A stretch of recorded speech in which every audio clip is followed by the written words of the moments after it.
The next question, the member for Beaches East York. Thank you, Mr. Speaker. If I had $1 billion, well, I'd buy you a house. I would buy you a fourplex in this housing crisis. Order. And if I had $1 billion, I'd buy equipment for your house, maybe a nice heat pump with a rebate. But seriously, Mr. Speaker, how can this government possibly think getting booze in convenience stores 1 year early would be a priority for Ontarians in an affordability crisis, in a housing crisis, in a healthcare crisis, in a climate emergency?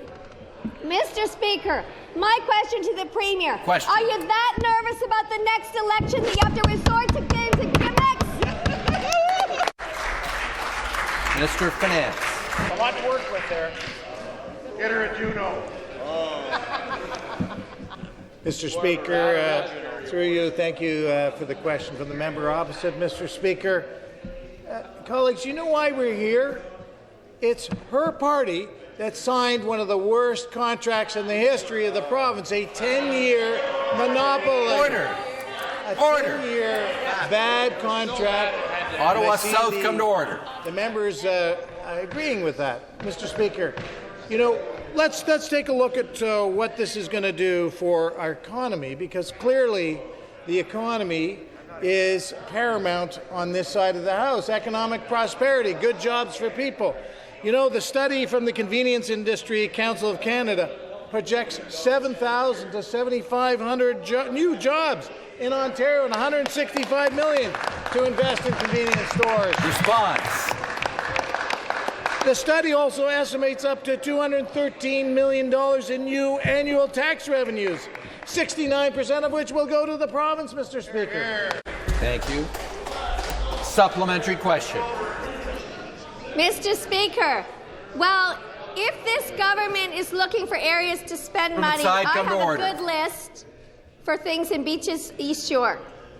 A new Secord public school, which I talked about to you last week. They've been waiting forever. Funding for Michael Garrett's redevelopment. Hospitals aren't that important these days, are they? Cooling systems for our school with extreme heat upon us. Government side, come to order. Operational costs for TDC. Family doctors for everyone.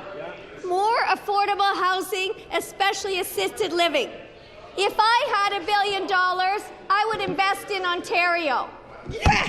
My question to you, through you, Mr. Speaker, to the Premier, why are you spending $1 billion on booze? Why are your priorities so skewed? Yes. Minister of Finance.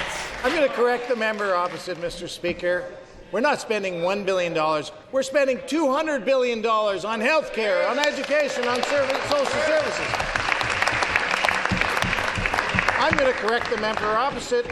We're investing $190 billion on capital over the next 10 years to build hospitals, to build schools, to build long-term care, to build highways, to build transit. Mr. Speaker, no government has ever spent that kind of money to invest. You know why? Because we are investing in the future. We're making up for the time that the previous Liberal government didn't get it done. Mr. Speaker, this government has the priorities of the people of Ontario. We're building the economy, we're building the infrastructure, and we're supporting the workers in this great province to get it done.